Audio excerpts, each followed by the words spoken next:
Hello viewers, আসসালামু আলাইকুম। আশা করি সবাই ভালো আছো।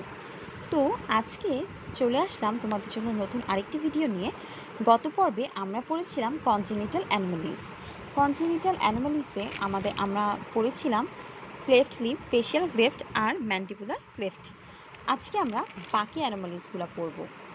তো চলো আজকেরটাও দেরি না করে শুরু করা যাক। প্রথমেই আমরা পড়ব congenital anomalies of the palate, অর্থাৎ আমাদের প্যালেটের মধ্যে যেসব কনজেনিটাল অ্যানোমালিস আছে সেগুলোকে আমরা পড়ব। তো প্রথমে এখানে আছে ইউনিল্যাটারাল ক্লেফট প্যালেট, অর্থাৎ প্যালেটের যে কোনো একদিকে যদি ক্লেফটটা থাকে তখন তাকে আমরা বলবো ইউনিল্যাটারাল ক্লেফট প্যালেট। এটা রাইটও হতে পারে অথবা লেফট সাইডেও হতে পারে। এখন আসো, আগের বার আমরা পড়েছিলাম যে আমাদের কনজেনিটাল অ্যানোমালিস যেগুলো লিপসের মধ্যে হয়েছিল, ওখানে আমাদের ছিল unilateral cleft lip, bilateral cleft lip এবং মিডিয়ান ক্লেফট লিপ।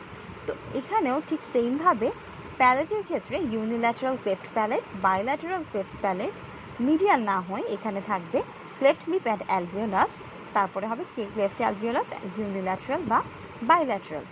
তো অর্থাৎ তোমরা বুঝতেই পারছো আগের ক্লাসের সাথে এখানে কিছুটা সিমিলারিটি থাকলেও পুরোপুরি কিন্তু সিমিলার না, কিছুটা ভিন্নতা আছে। তো চলো এখন বাকিটুকু বলা যাক। তো এখানে আমরা পড়ছিলাম congenital anomalies of the palate, অর্থাৎ প্যালেটের কী কী জন্মগত ডিফেক্ট আছে। তো প্রথমে আমরা পড়লাম ইউনিল্যাটারাল ক্লেফট প্যালেট। এখন আমরা পড়ছি বাইল্যাটারাল ক্লেফট প্যালেট, অর্থাৎ প্যালেটের দুই সাইডেই যদি আমাদের ক্লেফট থাকে তখন তাকে আমরা বলবো বাইল্যাটারাল ক্লেফট প্যালেট। এরপরে আসো 3 নম্বরে আছে ক্লেফট লিপ অ্যান্ড অ্যালভিওলাস। আচ্ছা, 4 নম্বরে আছে ক্লেফট অ্যালভিওলাস। এখন ক্লেফট অ্যালভিওলাসটা আবার দুই রকম হতে পারে, ইউনিল্যাটারালও হতে পারে, বাইল্যাটারালও হতে পারে। অর্থাৎ ক্লেফট অ্যালভিওলাসটা বলতে আমরা কি বোঝাচ্ছি? নর্মালি অ্যালভিওলাসটা কোনটা? আমাদের দাঁত যে বোনসের সাথে লেগে থাকে সেটাই হলো আমাদের অ্যালভিওলার বোন। যখনই সেই অ্যালভিওলার বোনের সাথে লিপসের ঠিকমতো ফিউজ না হয় তখনই দেখা যায় ক্লেফট লিপ অ্যান্ড অ্যালভিওলাস। আর 4 নম্বর যেটা লেখা ক্লেফট অ্যালভিওলাস, অর্থাৎ অ্যালভিওলাসটাই ঠিকমতো ফিউজ হচ্ছে না, যার কারণে হয় এটা একদিকে না হয় এটা দুই দিকে এ ধরনের ক্লেফট দেখা যায়। এজন্য বলা হয় ইউনিল্যাটারাল বা বাইল্যাটারাল ক্লেফট অ্যালভিওলাস। এরপর আসো সাবমিউকাস ক্লেফট প্যালেট। তারপরে আছে cleft lip with alveolus and palate, অর্থাৎ ক্লেফট লিপটা অ্যালভিওলাস আর প্যালেট দুইটার সাথেই একটা ক্লেফট তৈরি করে লিপটা। হ্যাঁ, এটা ইউনিল্যাটারালও হতে পারে, বাইল্যাটারালও হতে পারে। তাহলে এখন আমরা পড়েছি congenital anomalies of the palate. প্যালেটের কী কী কনজেনিটাল অ্যানোমালিস আছে তোমাদের আমি গত ক্লাসেও বলেছিলাম, যখনই তোমরা ডেন্টাল অ্যানাটমির কোনো টপিকস পড়বে তখনই কিন্তু সাথে সাথে গুগল থেকে, যদি ওই ব্যাপারে তোমাদের ভালো আইডিয়া না থাকে এবং তোমরা এটা শিখতে চাও, গুগল থেকে সার্চ করে ছবিটা দেখে নিবে। আর আমাদের কনজেনিটাল অ্যানোমালিস অ্যান্সার করার সবচেয়ে বড় অ্যাডভান্টেজ কিন্তু এটাই যে এখানে আমাদের কোনো ফিগার দেখতে হচ্ছে না, বা ফিগার ছবি পরীক্ষায় আঁকতেও হয় না।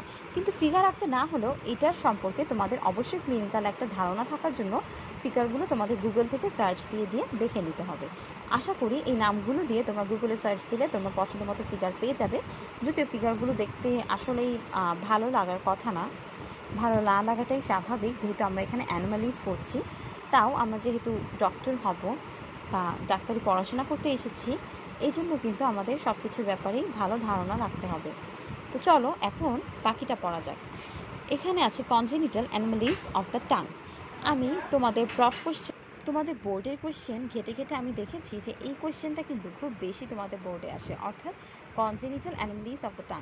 আমরা যারা বিডিএস পড়ছি বা যারা ডেন্টাল স্টুডেন্ট আছি তাদের জন্য কিন্তু টাং বা টিথের কোনো পড়া থাকলে সেটা মোস্ট ইম্পর্টেন্ট হয়, যেহেতু আমাদের পুরো কাজ আমাদের ওরাল ক্যাভিটি নিয়ে। অ্যান্ড ওরাল ক্যাভিটিতে টিথ, টাং অ্যান্ড এটার সারাউন্ডিং জিনিসগুলোই থাকে। সো টিথ আর টাং রিলেটেড যে কোনো কিছুই কিন্তু আমাদের জন্য অনেক অনেক ইম্পর্টেন্ট। আর এই জন্যই দেখা যায় যে প্রফের মধ্যে যখন তোমরা বসবে তখন দেখবে যে এই কোয়েশ্চেনটা প্রায়ই তোমাদের রিটেনে আসে। শুধু রিটেন না, এটা কিন্তু ভাইভাতেও তোমাদের ম্যাম বা স্যাররা কোয়েশ্চেন করে থাকে। তো আসো এখন পড়া যাক congenital anomalies of the tongue, অর্থাৎ টাঙের মধ্যে কী কী জন্মগত ত্রুটি আছে। এটা একেবারে ইজি, তোমরা জাস্ট মন দিয়ে শুনবে, আশা করি বুঝতে পারবে। প্রথমেই বলেছে টাং টাই বা অ্যাঙ্কাইলোগ্লসিয়া। আচ্ছা, আরেকটা জিনিস তোমাদের বলে রাখি, এই টাংটাকে কিন্তু আমাদের মেডিকেল ভাষায় গ্লসিয়া বা গ্লসো বলে সম্বোধন করা হয়। যে ঠিক যেমন আমরা হার্টকে কার্ডিয়া বলে থাকি, ঠিক তেমনি আমরা এখানে টাংকেও গ্লসো বা গ্লসিয়া বলবো। তো প্রথমেই আছে টাংটাই, অর্থাৎ এই সময় টাংটা এমনভাবে দেখা যায় যাতে করে মনে হয় যে টাংটা একদম আমাদের নিচে একদম লেগে গিয়েছে। হ্যাঁ, এই জন্য এটার নাম টাংটাই বা অ্যাঙ্কাইলোগ্লসিয়া। এরপরে আছো বাইফিট টাং। বাইফিট টাংটা কী জিনিস আমরা সবাই জানি। বাই অর্থাৎ দুই দিকে, বাই অর্থাৎ দুই, এবং ফিট যেহেতু মানে ফিট বলতে দুই দিকে কাটা। আচ্ছা, বাইফিট টাংটা কাদের হতে পারে বলো তো? তোমরা কি একটু গেস করতে পারো যে বাইফিট টাংটা কাদের হতে পারে? আমরা নর্মালি যখন সাপের টাংটা দেখে থাকি তখন তোমরা দেখবে যে সাপের টাং সামনের দিকে কিন্তু দুই দিকে ভাগ করা থাকে। তো বাইফিট টাং যাদের হয় তাদের টাংটাও অনেকটা এরকম, যদিও মানুষের টাংটা অত লম্বা না, কিন্তু সামনে কিছু পোর্শন দেখা যায় যে ভাগ হয়ে গিয়েছে, ভাগ হয়ে দুই দিকে গিয়েছে, অর্থাৎ তুমি দেখলেই বুঝতে পারবে যে টাংটা মাঝখানে দুই ভাগ করা। এই ধরনের টাংকে আমরা বলবো বাইফিট টাং। তারপরে আসো ম্যাক্রোগ্লসিয়া। গত ক্লাসে আমরা পড়েছিলাম ম্যাক্রোস্টোমিয়া, আজকে আমরা পড়ব ম্যাক্রোগ্লসিয়া। এখন ম্যাক্রোগ্লসিয়া জিনিসটা কি? যখন আমাদের টাংটা আমাদের স্বাভাবিকের চেয়ে বড় হয়ে যায় তখন তাকে আমরা বলবো ম্যাক্রোগ্লসিয়া, আর যখন আমাদের টাংটা স্বাভাবিকের চেয়ে ছোটো হয়ে যায় তখন তাকে আমরা বলবো মাইক্রোগ্লসিয়া। এরপরে আছে অ্যাগ্লসিয়া। আচ্ছা বলো তো, কোনো কিছুর মধ্যেই যখন কথাটা এসে পড়ে বা জিনিসটা আমরা সাথে নেই তখনই সেটা অ্যাবসেন্ট বোঝায়, অর্থাৎ অ্যাগ্লসিয়া বলতে আমরা এখানে বুঝবো অ্যাবসেন্স অফ টাং, অর্থাৎ কারো কারো ক্ষেত্রে যদি টাং না থাকে সেই ক্ষেত্রে আমরা তাদেরকে বলতে পারি অ্যাগ্লসিয়া। এরপরে আসো হেমিগ্লসিয়া। আমরা সবাই জানি হেমি অর্থাৎ অর্ধেক বা হাফ। যদি টাংটা পুরোপুরি ডেভেলপ না হয়ে হাফ হয়ে থাকে তখন তাকে আমরা বলবো হেমিগ্লসিয়া। এবার আসো মিডিয়ান রম্বয়েড গ্লসাইটিস বা ওরাল লেশন। আচ্ছা, তাহলে আমাদের কনজেনিটাল অ্যানোমালিস অফ দ্য টাংয়ের মধ্যে এই কয়টা জিনিসই ছিল। প্রথমে ছিল টাং টাই বা অ্যাঙ্কাইলোগ্লসিয়া, তারপরে ছিল বাইফিট টাং, তারপর ম্যাক্রোগ্লসিয়া, মাইক্রোগ্লসিয়া, অ্যাগ্লসিয়া, হেমিগ্লসিয়া, লাস্টে আছে মিডিয়ান রম্বয়েড গ্লসাইটিস বা ওরাল লেশন। এটা সম্পর্কে তোমাদেরকে পরবর্তীতে বিস্তারিত জানাবো। আপাতত আসো বাকি অ্যাবনর্মালিটিগুলো শেষ করি। এখন বলেছি টুথ অ্যাবনর্মালিটি। যেহেতু আমরা ডেন্টাল সার্জন হব, সো আমাদের জন্য কিন্তু টুথের পার্টটা খুবই খুবই খুবই ইম্পর্টেন্ট। ঠিক আছে, আশা করি সবাই দেখেই বুঝে গিয়েছো। তো টুথ অ্যাবনর্মালিটির মধ্যে কি আছে? Natal teeth. আচ্ছা, ন্যাটাল টিথ কোনগুলো এ ব্যাপারে কি কারো আইডিয়া আছে? ধরো যে আমরা দেখি অনেক সময় যে বাচ্চারা, কিছু কিছু বাচ্চার ক্ষেত্রে এমন হয়, স্পেশালি ভারত বা ওখানকার দেশের বাচ্চাদের ক্ষেত্রে তোমরা দেখবে যে একটা বাচ্চা যখন জন্মগ্রহণ করে একদম 2% কেসে দেখা যায় যে সে একদম দাঁত নিয়ে জন্মগ্রহণ করছে। তো এই যে জন্মের সময় যে বাচ্চা দাঁত নিয়ে জন্মগ্রহণ করে একেই আমরা বলছি ন্যাটাল টিথ। আচ্ছা, এই ন্যাটাল টিথটা আবার কোন দাঁতটা মানে ইউজুয়ালি থাকে? ইউজুয়ালি ম্যান্টিবুলার ইনসিজারটাকে আমরা এখানে দেখতে পারি, অর্থাৎ কোনো বাচ্চা যদি দাঁত নিয়ে জন্মায় তখন তোমরা ইউজুয়ালি তার বাচ্চার মুখ খুলে দেখতে পারবে যে তার মুখের মধ্যে যদি কোনো দাঁত প্রেজেন্ট থাকে তাহলে সেটা হবে ম্যান্টিবুলার ইনসাইজার্স। এখন আসো abnormalities in number, shape and size. অর্থাৎ অ্যাবনর্মালিটি থাকতে পারে কিসে? শুধুমাত্র ন্যাটাল টিথে না, আমাদের অনেক সময় নাম্বারে, শেপে অ্যান্ড সাইজে অ্যাবনর্মালিটি থাকতে পারে। আচ্ছা, নাম্বার বলতে কি বোঝাচ্ছে? আমরা জানি প্রত্যেকটি মানুষের আইডিয়াল টিথ হচ্ছে 32, অর্থাৎ 32টা দাঁত তাদের থাকবেই থাকবে। কিন্তু অনেক সময় দেখা যায় যে কারো কারো ক্ষেত্রে 32টা না হয় 33টা 34টা, আবার অনেক সময় দেখা যায় এর চেয়ে কমও থাকতে পারে। কারো আক্কেল দাঁত না থাকলে সেক্ষেত্রে 28টা থাকতে পারে। তো এগুলোকে আমরা বলবো abnormalities in number. Shape and size বলতে আমরা কি বুঝাচ্ছি? তোমরা যখন মরফোলজি ক্লাস করবে প্রত্যেকটা দাঁতের দেখবে আলাদা আলাদা শেপ অ্যান্ড সাইজ আছে। তো এইসব অ্যাবনর্মালিটিসের ক্ষেত্রে দেখা যায় যে আমাদের ওই দাঁতগুলো কিন্তু এই শেপ অ্যান্ড সাইজকে মেনটেন করে, তারা দেখতে অন্যরকম হয়। এবার আসো ডিসকালারেশন। আচ্ছা, ডিসকালারেশন আবার 2 টাইপসের হতে পারে, একটা এক্সট্রিনসিক আর একটা ইন্ট্রিনসিক। এক্সট্রিনসিক বলতে বোঝা যায় যেগুলো বাহির থেকে হয়, অর্থাৎ আমরা যদি বেশি বেশি কালার ফুড খাই, যেমন আমরা ধরো টমেটো সস খাই, বা ধরো যে কালার মিক্স করা আছে এমন জুস যদি খাই, এমন ড্রিঙ্কস যদি বেশি খাই, তখন দেখবে আমাদের এই এক্সট্রিনসিক ডিসকালারেশনটা বেশি হয়। এখন আসলে ইন্ট্রিনসিক ডিসকালারেশনটা কি? ইন্ট্রিনসিক যেহেতু বলেছে অর্থাৎ এটা ভিতরে হবে। ভিতরে বলতে কি বোঝাচ্ছে? অনেক ক্ষেত্রে দেখা যায় আমাদের যেসব মায়েরা জানে না যে তারা প্রেগনেন্ট বা দেখা যায় যে তারা ডাক্তারের কাছে গিয়েছে কিন্তু বলেনি যে তারা প্রেগনেন্ট, তখন তাদেরকে ডাক্তার একটা ঔষধ প্রেসক্রাইব করে দিল, সেটা হলো টেট্রা অ্যাসিন। তখন দেখা যায় ডাক্তারের ডিসক্রাইব করা সেই টেট্রাসাইক্লিন খেয়ে কিন্তু তারা অজান্তেই তাদের বাচ্চার খুব বড় ক্ষতি করে ফেলছে। তো এই টেট্রাসাইক্লিন কিন্তু আমাদের হবু বাচ্চার জন্য খুবই খুবই খুবই একটা বড় এফেক্ট ফেলতে পারে। কিভাবে? টেট্রাসাইক্লিন খেলে আমাদের যে বাচ্চার পেটে, মানে মায়ের পেটে যে বাচ্চাটা থাকে, যে বাচ্চাটা থাকে তার কিন্তু দাঁতের মধ্যে ঠিক তখনই এফেক্ট পড়ে যায়।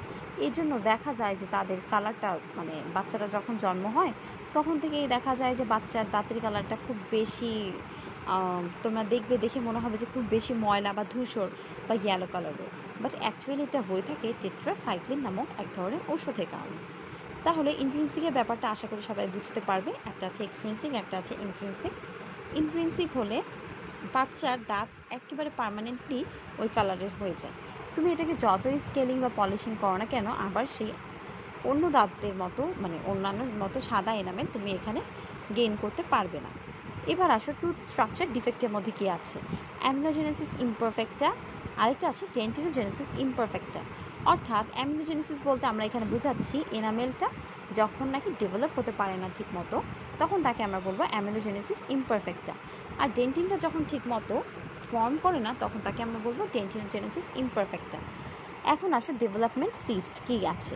ডেভেলপমেন্ট সিস্টের মধ্যে প্রথমেই আছে ব্র্যাঙ্কিয়াল ক্লেফট সিস্ট। তোমাদেরকে একটু সতর্ক করে দিই, তোমরা কিন্তু অনেক সময় ব্রঙ্কিয়াল লিখে ফেলো, হার্টের আর্টারির সাথে মিলিয়ে তোমরা এটাকে ব্রঙ্কিয়াল নামকরণ করে ফেলো, বাট খবরদার ভুলেও কিন্তু এই কাজটা করবে না।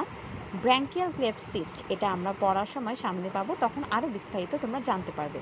তো ডেভেলপমেন্ট সিস্টের মধ্যে প্রথমেই আছে ব্র্যাঙ্কিয়াল ক্লেফট সিস্ট, তারপরে